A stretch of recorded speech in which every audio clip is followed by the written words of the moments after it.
하나님 말씀 보겠습니다. 요한복음 5장 1절에서 9절 말씀입니다. 같이 읽겠습니다. 그 후에 유대인의 명절이 되어 예수께서 예루살렘에 올라가시니라.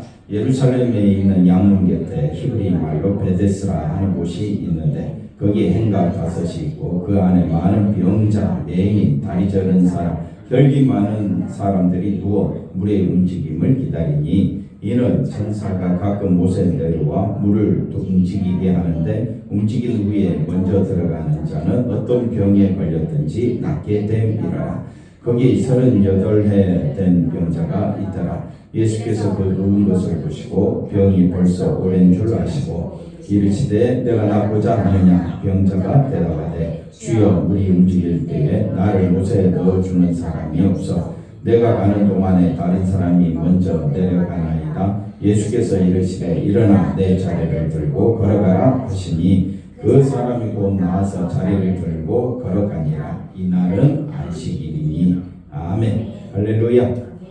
하나님의 큰 은혜가 넘치기를 바랍니다. 네, 오늘 예수님의 세 번째 이적, 세 번째 표적에 대해서 이 베데스다 38년 된 병자를 고치시고 예수님이 하신 말씀이 일어나 내 자리를 들고 걸어가라. 이 말씀의 깊은 의미와 뜻을 살펴보는 귀한 시간 되시기 바랍니다. 성경은 하나님 말씀이죠. 예수님은 하나님이십니다. 예수님이 하나님이시라면 우리는 누구만 바라봐야 되느냐? 예수님만 바라봐야 합니다. 그런데 그 예수님이 전능하신 하나님인데, 거룩하신 하나님인데 우리가 하나님께로 갈 수가 없으니까 하나님이 친히 이 땅에 내려오셔가지고 사람이 되셔서 우리를 구원하시려 우리에게 영생을 주시려 십자가 지시기까지 하나님의 뜻에 순종하시고 복종하심으로 하나님의 뜻과 계획을 다 누가 이루셨느냐? 예수님이 이루신 겁니다. 그러므로 우리가 내 힘으로 천국 가는 것이 절대 아닙니다. 사람들은 이렇게 윤리 도덕적으로 생각합니다. 저 착한 사람은 구원받겠지, 저 나쁜 놈은 지옥 가겠지. 이거는 사람의 생각입니다. 근데 하나님 보실 때는 모든 사람은 다 악한 존재입니다. 우리가 평생 제일 잘하는 게 뭐라 그랬습니까? 죄 짓는 겁니다. 늘 누구 중심? 하나님 중심입니까? 자기 중심입니까? 예배 드리고 나도 뒤돌아서면 또 누가 생각나? 내가 생각나. 항상 나는 누가 잘 됐으면 좋겠다? 내가 잘 됐으면 좋겠다. 나는 예수님만 높이며 살아야지. 말씀을 들어도 저부터 또 생각이 어떻게 바뀌어지느냐? 또 누구 중심으로 변한다? 자기 중심으로 변한다. 그걸 하나님은 뭐라고 이야기하느냐? 죄 짓는다 표현을 하고 그걸 악이라고 합니다. 그래서 우리가 생각하는 악은 뭡니까? 다른 사람을 해코지하거나 다른 사람에게 약한 영향을 끼치는 거, 그런 것들을 이제 우리가 악이라고 표현하지만 성경에서 말하는 악은 하나님 중심이 아니라 누구 중심? 자기 중심이 악입니다. 죄입니다. 왜? 우리를 그렇게 만들지 않으셨거든요. 우리는 누구 중심으로 살도록?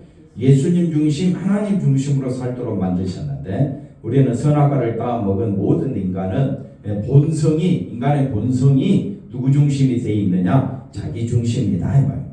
그럼 왜 이렇게 우리로 하여금 자기 중심인 우리를 깨닫게 하느냐? 그것은 바로 내 힘으로는 구원받을 길이 없다는 것을 알게 하기 위함입니다. 그래서 천국 백성은 오직 하나님만 높이는 사람으로 채우시겠다. 그게 하나님의 계획입니다. 그래서 그러면 하나님만 높이는 것은 하나님께서 보내신 자 예수 그리스도를 믿는 것이 바로 하나님의 일이요. 그게 하나님의 뜻이라고 말씀하셨기 때문에 나는 늘 죄 가운데 살지만은 이런 나를 죄악에서 건지시고 생명의 나라, 영광의 나라, 하늘나라로 인도해 주신 분은 예수님 때문이었다. 그 예수님의 피로 우리가 천국 가는 거지. 예를 들어서 이스라엘 백성들이 출애굽할 때 마지막 10번째 재앙이 장자의 죽음이죠. 그런데 그 장자의 재앙에서 그 사람이 착하고 훌륭하다고 해서 그 사람의 아들을 죽였느냐 안 죽였느냐, 그 사람이 나쁜 짓을 했기 때문에 죽였느냐 안 죽였느냐, 그런 이유로 장자를 죽이지 않았습니다. 장자를 죽이는 것은 그 집 앞에 그 집 문에 문설주와 문지방과 문설주에 뭐가 발라져 있으면 어린 양의 피가 발라져 있으면 그 집은 넘어간다 해서 너물유 너물월자입니다. 패스오버 넘어간다 해요. 그런데 피가 없으면 그 집이 아무리 착해도 어떻게 해요? 장자가 죽임을 당합니다. 이게 하나님의 방법입니다. 근데 그 집이 아무리 악하다 할지라도 뭘 발랐으면? 피를 발랐으면, 어린 양이 피를 발랐으면 하나님 그 집의 장자를 죽이지 않았다 이 말입니다. 그러니까 오늘 우리가 신앙생활 하면서 야, 저 사람은 착하고 착하니까 선한 일 많이 했으니까 좋은 일 많이 했으니까 교회 충성했으니까 천국 갈 것이다. 그런 의미가 아닙니다. 어떤 사람이든지 누구만 믿으면 예수님만 믿으면 다 천국 갑니다. 불공평합니까? 그게 하나님의 방법입니다. 어떤 사람이든지 내가 지금까지 과거에 잘 살았는데 나는 훌륭한 일 많이 했는데 그것 때문에 천국 가는 것이 아니라 예수님의 십자가 보혈의 피를 믿음으로 천국 가는 겁니다. 뭘 믿음으로요? 예수님의 십자가 보혈의 피를 믿음으로. 한번 따라합시다. 예수님의 피는 완전하다, 거룩하다. 그러므로 부족함이 없는 예수님의 보혈의 피 안에서 우리가 뭘 얻게 되느냐? 생명을 얻은 자가 되었습니다. 그러므로 예수님은 우리에게 구원을 가져다 주기 위하여, 영생을 가져다 주기 위하여 이 땅에 오신 전능하신 하나님이십니다. 우리 힘으로 구원받습니까? 우리 노력으로 천국 갈 길이 없습니다. 그렇기 때문에 분명히 아셔야 됩니다. 이단들은 똑같은 말씀을 하는데 끝이 다르다 그러잖아요. 끝이 어떻게 다르냐? 그런데 또 누구를 믿어야 돼? 누구를 믿어야 돼? 누구 방법대로 살아야 돼? 이렇게 해야 돼? 이거 다 거짓말들입니다. 왜? 예수님의 보혈의 안에서는 부족함이 없다. 완전하다. 우리 그걸 믿는 거예요. 예수님 보혈의 피 안에서. 왜? 전능하신 하나님이 하신 일인데. 그래서 요한복음은 우리가 살펴보고 있는 요한복음 이제 5장에 들어왔는데 1장부터 4장까지가 예수님이 어떤 분이냐 분명히 말해주고 있습니다. 그래서 거듭났다. 거듭남의 우리가 이제 비밀이라 이렇게 표현하는데 비밀 아닙니다. 예수 안에 있는 것이 거듭남입니다. 7가지 우리가 거듭남에 대해서 한번 살펴볼까요? 다 아는 말인데 이거 분명히 아셔야 돼요. 왜? 사람들은 이걸 놓치고 있어요. 다 같은 말에 같은 의미라 있습니다. 거듭났다 이 말은 물과 성령으로 태어난 것을 거듭났다라고 이야기해요. 거듭났다라는 말은 예수님을 믿는 걸 말합니다. 누구를 믿는 거예요? 조금 전에 제가 말씀대로 우리는 내 힘으로 거듭날 수가 있겠습니까? 니고데모가 예수님께 질문을 합니다. 다시 모태로 들어가야 됩니까? 이게 바로 사람의 생각이다. 예수님은 누구를 믿어야 거듭났다라고 이야기하느냐? 예수님을 믿는 것을 거듭남이라고 이야기합니다. 그러니까 이 7가지는 이미 여러분에게 다 해당되는 겁니다. 다 말귀를 못 알아들어도 다 여러분은 예수 안에 있으므로 예수 안에서는 예수를 믿는 그 자체를 뭐라고 성경은 표현하느냐? 새롭게 태어났다. 하나님께서 새로 지으셨다. 새로 만드셨다라고 이야기를 해요. 아멘이잖아요. 내가 뭘 잘했다고 이런 부족한 나를 하나님은 물과 성령으로 또 거듭남으로 또 새롭게 태어남으로 그 다음에 또 뭐라고 이야기합니까? 고린도후서 5장 17절 누구든지 그리스도 예수 안에 있으면 새로운 피조물이라. 이전 것은 지나갔으니 보라 새 것이 되었도다. 이전 것이 뭡니까? 옛 것. 나의 옛 것은 뭡니까? 육적인 것만 자랑하는가. 사람은 다 누구나 뭘 자랑합니까? 자기를 자랑. 그게 육입니다. 영이라는 말은 영과 물과 성령으로 거듭났다 이렇게 표현한 것처럼 영이라는 말은 나는 죄인 중에 개수이고 내 힘으로는 구원받을 길이 없는데 이런 부족한 나를 구원하시려 누가 오셨다? 예수님이 오셨다라는 것을 깨닫게 하시는 분이 성령이십니다. 그러므로 저와 여러분은 누구든지 그리스도 안에 있으면 새로운 피조물이라.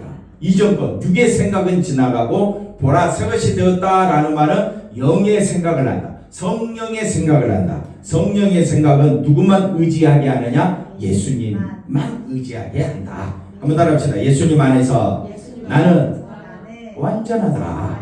거룩하다. 하나님의 자녀다. 다 주셨어요. 그걸 뭐라고 이야기하느냐? 믿는다고 표현하고 믿음을 하나님의 선물이라고 표현하고. 그러니까 믿는다. 여러분 예수님을 믿는다. 그러면 이게 다 해당되는 거예요. 이게 하나도 빠진 것이 없어요. 그래서 예수를 믿게 되면 이 사람은 뭘로 난 사람? 성령으로 난 사람이라고 성경은 표현합니다. 할렐루야. 그래서 이제 우리가 이 영같이 물과 성령으로 예수님을 믿는다라는 말을 썼고, 그 다음에 이게 요한복음 3장에서 나오는 내용이라면 요한복음 4장의 사마리아 여자를 통해서 예수님은 영과 진리로 예배드리는 것을 우리에게 말해주고 있습니다. 이것도 우리가 다 알고 있는데 한 번 더 반복해서 설명해 보도록 하겠습니다. 영과 진리로 예배드린다라는 말은, 영과 진리로 예배드린다. 영은 뭐라고 그랬습니까? 성령과 예수로 예배드린다라고 표현하는데, 그걸 조금 더 쉽게 설명하면 성령 안에서 예수 안에서 예배드린다. 어디 안에서 예배드린다? 성령 안에서 예수 안에서 예배드린다. 그러니까 거듭난 이걸 다 7가지를 아는 것이 영과 진리로 예배드리는 거예요. 쉽지요? 근데 이걸 이제 우리가 말이 좀 어렵지요. 그리고 또 쉽게 이해가 안 되는 것은 그 말 자체의 의미가 있기 때문에 그랬는데, 이 7가지를 하나라고 생각하면 돼요. 믿음, 난 예수 믿는다. 이 7가지는 다 나에게 해당된다. 그러면 되는 거예요. 어렵습니까? 알고 보면 너무 쉬운 거예요. 그래서 여러분들이 혹시나 헷갈리가 싶어서 7가지로 해놨고, 또 영과 진리로 예배드린다라는 말도 어디 안에서? 성령 안에서 예수 안에서 예배드린다. 아니 목사님, 그러면 성령 안에서 예수 안에서 예배드리는 것이 뭡니까? 그는 바로 성령이 하시는 일, 예수님이 하시는 일이 뭐였습니까? 바로 십자가 지셨고 그 십자가를 믿게 하는 것이 성령이 하는 일, 예수님이 하는 일. 그래서 십자가의 은혜를 알고 예배드리는가, 그것이 영과 진리로 예배드리는 겁니다. 한번 따라합시다. 십자가의 은혜와 사랑을 아는 것을, 그걸 뭐라고 한다고요? 영과 진리로 예배드린다. 그 십자가의 은혜와 사랑을 안다라는 말은 다른 말이 뭐냐? 하나님의 은혜와 사랑을 안다라는 말과 같습니다. 하나님의 은혜와 사랑이 어디에 쏟아졌다고요? 십자가에 쏟아졌다. 그래서 우리가 십자가의 은혜와 사랑을 알고 예배드리는 것, 이것을 영과 진리로 예배드린다. 세 번째가 뭐냐? 하나님의 은혜와 사랑을 알고 예배드린다. 십자가에 뭐가 쏟아졌다고요? 하나님의 사랑. 로마서 5장 8절을 보니까 하나님의 사랑이 이 십자가에서 확정되었다 그랬잖아요. 그래서 우리는 지금 뭘로 예배드리고 있느냐? 영과 진리로 예배드리고 있다. 한번 따라합시다. 나도 모르게 뭘로 예배드리고 있다고요? 영과 진리로 예배드리고 있는 거예요. 그래서 영과 진리로 예배드린다라고 이야기할 때, 영은 뭐라고 이야기합니까? 성령 안에서. 그 다음에 진리는 예수 안에서. 그러니까 이렇게만 말해주면 또 잘 모르니까, 성령은 십자가에 내가 죽어야 할 죄인인데 내 대신 누가 죽으셨다고요? 예수님이 죽으신 것임을 알게 하고 내가 죄인됨을 알게 하는 것이 성령의 역사니까. 그 다음에 예수님은 십자가 지시기까지 하나님 말씀에 순종하시고 복종하심으로 하나님의 뜻을 이루셨잖아요. 하나님의 계획을, 하나님의 그 놀라운 섭리를 다 완성하신 분이 누구냐? 예수님이에요. 그러니까 예수님 외에 다른 것을 더하거나 감하면 이것이 바로 사함받지 못하는 성령 해방죄에 해당되는 겁니다. 그래서 우리는 누구만 높이면 된다? 예수님만 높이면 된다. 성경을 우리가 자세히 몰라도 애우라 하면 애울 수는 있겠죠. 근데 그게 내 마음에서 성령의 감동으로 깨닫게 되어야 되는 것이기 때문에, 자, 하나님의 사랑을 알고 예배드리는 것, 이것을 뭐라고 이야기한다고요? 영과 진리로 예배드린다. 이렇게 표현해요. 그러면 저와 여러분은 영과 진리로 예배드린다. 그러면 내가 이 자리에 거룩한 옷을 입고 준비해서 정성을 다해서 예배드리는 그 예배가 영과 진리로 예배드리는 것이냐? 아닙니다. 그런 예배는 천주교가 더 잘해요. 불교는 얼마나 그 불공 드리는데 108배? 1000배? 또 몇 배가 있죠? 3000배? 저는 1배도 못하겠어요. 무릎이 아파서. 못해요. 인간의 정성은요, 인간이 볼 때 인정할 수는 있어요. 그러나 하나님은 인간의 열정을 싫어하십니다. 왜? 인간의 열정을 가장 잘 보여주고 있는 민족이 또 누구냐? 유대인들이에요. 얼마나 하나님 앞에 안식일 준수했습니까? 얼마나 금식했습니까? 구제 얼마나 열심히 했습니까? 그리고 또 그들은 얼마나 철저하게 종교생활을 했는지 모릅니다. 제사 얼마나 잘 드렸는지 몰라요. 근데 하나님이 싫다고 하십니다. 왜 싫다고 하느냐? 하나님의 은혜와 사랑을 깨닫지 못하는 제사는 하나님이 싫어하신다. 가장 쉬운 예로 부모님이 자식들이 하는 것을 보면 다 압니다. 자식들이 말하는 말투, 자식들의 행동 하나하나가 정말 부모님을 사랑해서 하고 있는지 억지로 하고 있는지 송 집사님 압니까 모릅니까? 딱 보면 알잖아요. 예, 그죠? 자식이 뭘 하나 준비해 오고 뭘 하나 음식을 만들어 왔었을 때 정말 우리 어머니가 우리 아버님이 이것을 맛보았으면 정말 좋겠네. 그런 정성으로 준비해 왔는지, 마지못해 준비해 왔는지 그 행동 하나하나 말투 하나하나가 다 우리에게 알려주고 있다 이 말이에요. 우리도 감정의 동물인데 그건 모를 사람이 어디 있겠습니까? 그죠? 다 압니다. 마찬가지입니다. 하나님 앞에 예배 드린다면 하나님의 은혜가 너무 감사해서 하나님의 그 십자가에 쏟아진 그 피로 우리를 거룩해 해주신 것이 너무 감사해서 그래 예배 드리는 것이 하나님의 은혜와 사랑을 알고 예배 드리는 거잖아요. 그래서 네 번째 뭐라고 이야기하느냐? 영과 진리로 예배 드리는 것이 하나님께 영광이 된다 그래요. 그래서 하나님께 영광이 되는 예배, 영광이 되는 이 예배의 마음을 안고 살아가는 것이 다섯 번째 뭐라고 이야기하느냐? 그것이 하나님 사랑, 이웃 사랑이 되는 겁니다. 그러면 하나님 사랑한다는 말은 하나님의 은혜, 십자가 은혜가 너무 감사해서 우리가 예배드리고 우리의 삶을 살아간다면 그것이 하나님을 사랑하는 행위가 되고 그런 마음으로 이웃을 대하는 것이 이웃사랑이 되는 겁니다. 이웃사랑 여러분 할 수 있겠습니까? 내가 이웃에게 뭘 잘해줘야 우리가 이웃을 사랑한다고 이야기하겠습니까? 날마다 이웃사랑 더불어 이웃과 함께 살아가자라고 말하는데 조금만 기분이 나쁘면 어떻게 해요? 이런 원수는 또 없어. 완전히 원수지간이 있어. 그게 무슨 하나님 사랑이겠습니까? 하나님 사랑. 그래서 영과 진리로 예배드린다. 이 다섯 가지 쉽습니다. 나는 죄인 중에 예수님을 알기 때문에 십자가에 쏟아진 그 예수님의 그 보혈의 피로 내가 산 자가 되었고 나는 부활한 자가 되었고 나는 영생한 자가 되었습니다. 그러므로 나는 예수님만 하나님께서 보내신 예수 안에서 살아가는 것이 나의 삶의 기쁨입니다. 그것이 기적이다. 성경에 요한복음 7가지 표적이 나오는데 그 7가지 표적은 지금 나에게 이루어지고 있다. 표적은 뭐냐? 이 예수님을 하나님으로 인정하고 이 예수님만 의지하고 이 예수님만 바라보겠다라는 그 마음이 뭐라고 이야기하느냐? 하나님이 나에게 주신 표적 이적이다. 표적 이적은 눈에 보이는 거지만은 눈에 보이는 것으로 사람들은 판단하지만은 성경은 눈에 보이지 않는 표적이 있는데 그것이 바로 예수 그리스도를 믿는 것이라고 이야기합니다. 예수 그리스도를 믿는 것. 그래서 지난주에 왕의 신하 아들 고쳤죠? 왕의 신하가 어떤 수단과 방법을 다 통해서 아들을 고쳐보려고 했는데 고칩니까? 못 고칩니까? 못 고칩니다. 그런데 자기가 있는 동네에 예수님이 지나간다는 말을 듣고 예수님이 찾아가 말합니다. 내 아들을 고쳐주세요. 근데 예수님이 그 8시간이나 되는 거리를 예수님이 그냥 편안하게 이렇게 이야기합니다. 한번 따라합시다. 가라. 내 아들이 뭐라고 이야기합니까? 살았다. 근데 왕의 신하는 왜 기적이라고 하느냐? 그 말을 믿고 가거든요. 예수님의 말씀을 믿고 가거든요. 그리고 우리가 해야 될 일이 뭐냐? 우리도 누구의 말을 믿어야 됩니까? 예수님의 말씀을 믿어야죠.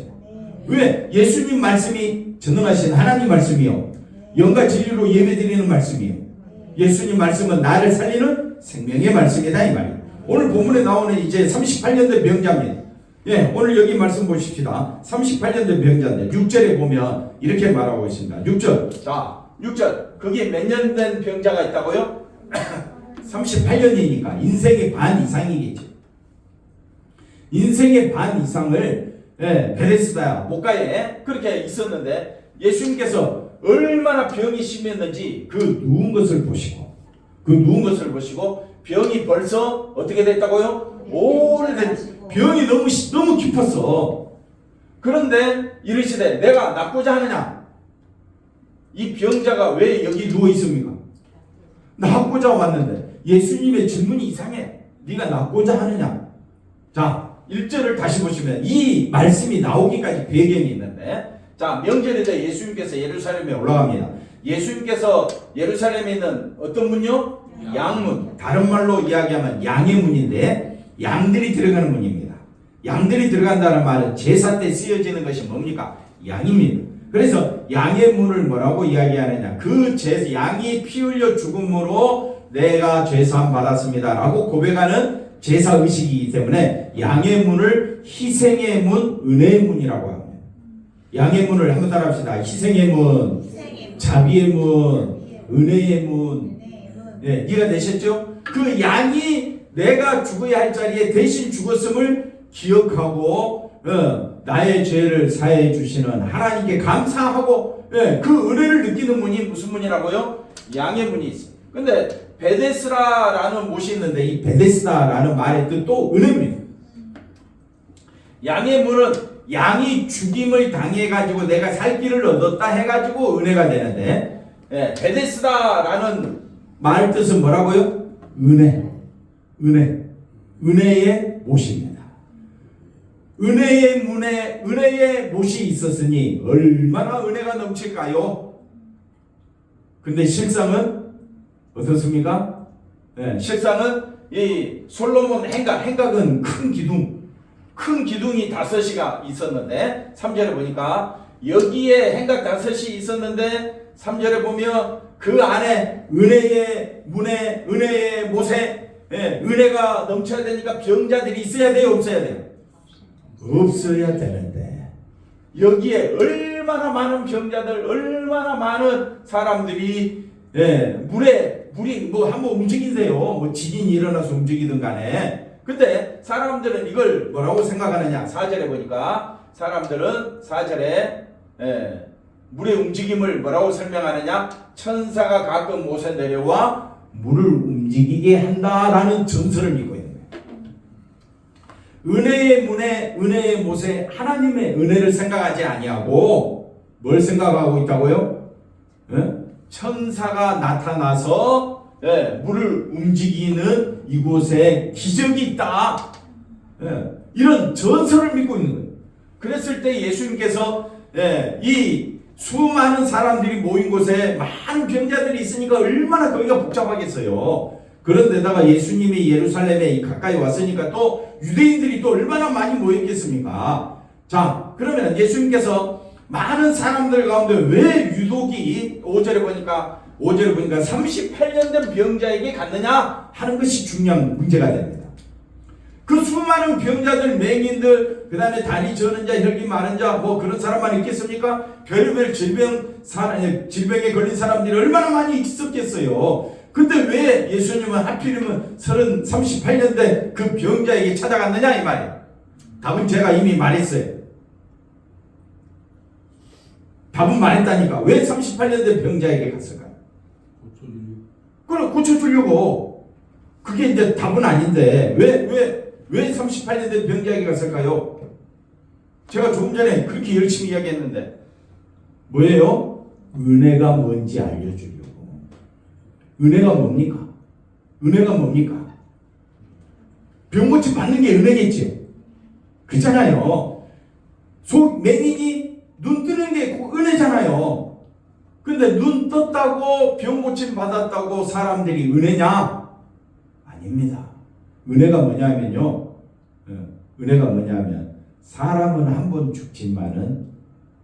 죽지만은 그 죽음에서 지옥으로 떨어지지 아니하고 생명의 나라로 가는 것이 진짜 은혜입니다. 병 고침 받았으면 뭐합니까? 또 있으면 죽을 텐데. 예수님이 말씀하신 은혜는 예수님이 이 땅에 뭐하러 오셨습니까? 우리에게 뭘 주시려고? 생명, 영생. 이걸 뭐라고 이야기하느냐? 은혜라고 이야기해요. 그래서 38년 된 병자를 찾아갑니다. 찾아가서 예수님이 말을 합니다. 내가 낫고자 하느냐? 은혜의 문 앞에, 은혜의 못 앞에 수많은 사람들이 은혜를 바라보고 있지만 실제로 은혜를 주실 분은 누구밖에 없다? 예수님밖에 없음을 말해주려고 38년 된 병자를 찾아갑니다. 그래서 표적이라고 하는 거예요. 표적이 뭡니까?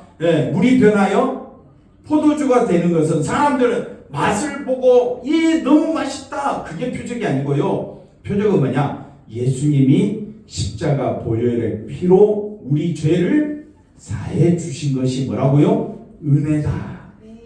은혜가 뭔지 아시겠습니까? 내가 제사함 받은 것이 은혜다. 그러면 38년 된 병자에게 뭘 말해준다고요? 은혜가 뭔지를 제대로 가르쳐 줍니다. 그래서 은혜라고 해요. 그래서 예수님이 말씀합니다. 그 누운 것을 보시고 병이 벌써 오랜 줄 아시고 이르시되 내가 낫고자 하느냐? 이거는 질문을 하나만 한 질문이지만 굉장히 중요한 의미가 있습니다. 내가 낫고자 하느냐? 네 육신의 병이 낫고자 하느냐? 그런 의미가 아닙니다. 이 은혜의 문에서, 은혜의 못에서 은혜가 쏟아지는 이 제사 드리는 현장에서 진짜 은혜가 뭔 줄 아느냐? 그것은 바로 나를 믿는 것이 은혜다. 왜? 예수를 믿어야 뭘 얻으니까? 생명을 얻으니까. 아멘이십니까? 그러면 이 베데스다 무슨 지금 우리 현실입니다. 오늘도 수많은 사람이 생활하고 있습니다. 자기 나름대로 성공을 향해 달려가고 있습니다. 그러나 사람은 반드시 한 번은 죽습니다. 근데 죽음 다음에 영생을 얻느냐, 영생을 못 얻느냐, 이거는 엄청난 차이입니다. 영생은 오직 어디 안에만 있다고요, 집사님? 예수님 안에만. 그러니까 내가 예수님을 알고 믿는 것이 뭐라고요? 은혜고, 그걸 다른 말로 표적, 기적이라고 해요. 기적. 한번 따라합시다. 나는 기적을 체험했습니다. 영문이가 누구를 믿고 있다고요? 예수님을 믿어지는 그 자체가 뭐라고요? 기적입니다. 많은 사람들이 예수님 믿는 것을 싫어합니다. 거부합니다. 굉장히 자기에게 껄끄러운 옷을 입은 것처럼 심히 불편해합니다.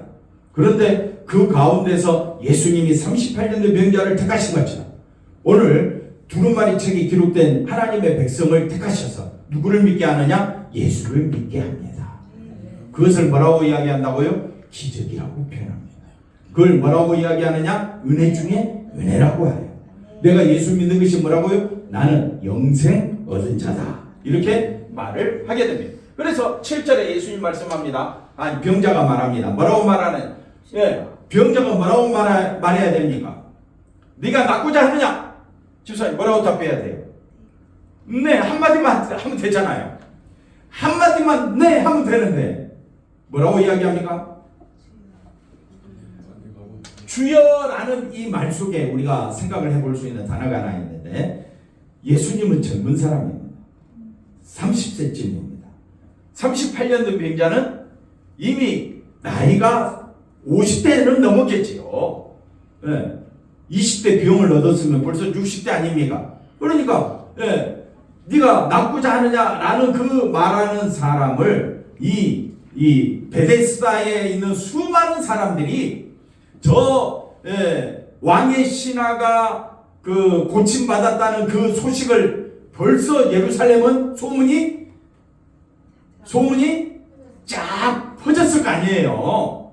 예수님에 관한 이야기를 예수님이 뭐 왕의 신하뿐만 아니라 물이 변하여 포도주가 되는 것뿐만 아니라 수많은 병자들을 고치신 분이 누굽니까? 예수님에 관한 소문이 쫙 퍼졌으면 38년 된 병자도 알까요? 모를까요? 알지요. 그러면 예수님의 은혜 진짜 은혜가 뭐냐? 누구냐? 은혜의 못이 베데스다 못이 아니라 진짜 은혜를 주시는 분은 누구냐? 예수님이다. 근데 아직 이 38년 된 병자는 은혜를 주시고 우리에게 은혜로운 말씀을 하시고 우리를 살려주실 분이 예수님인데도 불구하고 뭐라고 말하느냐? 물이 움직일 때에 나를 못에 넣어주는 사람이 없어. 내가 가는 동안에 다른 사람이 먼저 내려가나이다. 한번 따라합시다. 원망과 불평이 가득 찬 입에서 나오는 그 악한 말과 같은 그런 말들이 쏟아집니다. 왜? 은혜를 모르니까. 은혜를 모르는 사람은 세상 것에 자기를 살려주고 자기를 자기를 유익해 또는 자기가 잘 되는 그런 어떤 방책을 가져다 줄 그런 수단과 방법이 세상에 있다고 생각하지만은요, 예수를 제대로 아는 사람은 예수님이 우리에게 뭘 주신다고요? 생명, 영생을 주시는 거잖아요. 그럼 누구만 바라보는 것이? 예수님만 바라봐야 돼. 그러면 이 38년 된 병자가 뭐라고 말합니까? 네, 그 한마디면 되는데 원망이 먼저 나오는 겁니다. 이게 은혜를 모르는 사람의 표현입니다. 그랬을 때 8절에 예수님이 말합니다. 일어나 내 자리를 들고 걸어가라. 이게 무슨 말입니까? 베데스다 못으로 네가 낫고자 하느냐? 아니다. 내 말로 낫는다.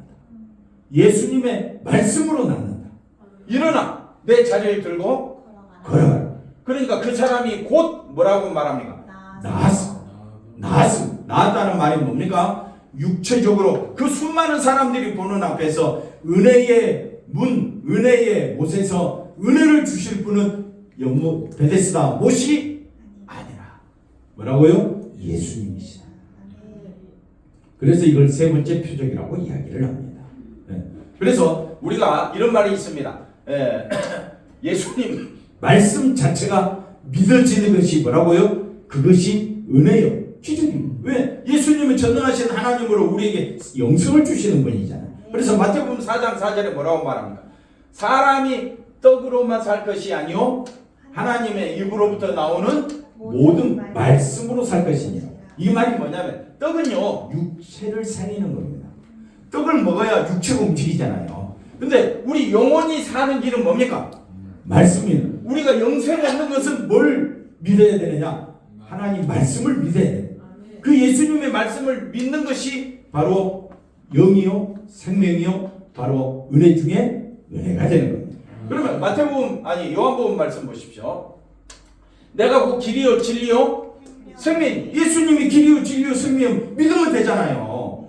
예수님으로 다 됐는데 왜 이단들은 예수님 말고 다른 걸 또 덧붙이느냐 말이에요. 제가 하는 말은 이단들이 얼마나 극성인지 모릅니다.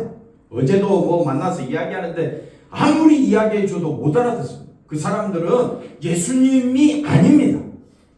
하나님이면 다 되고 예수님은 다 됐는데 아닙니다. 다른 걸 대치하려고 하고. 그래서 무서운 거예요. 오늘 우리는 끝까지 누구만 바라봐야 되느냐? 예수님만 바라보자. 이것이 뭐라고요? 은혜요? 기적입니다. 예수님만 바라보는 것이 뭐라고요? 은혜요? 기적입니다. 기도하겠습니다. 하나님 감사합니다. 예수님 안에서 살아가는 우리의 삶이 되어지도록 친히 인도하여 주시옵소서. 예수님의 이름으로 기도하옵나이다. 아멘.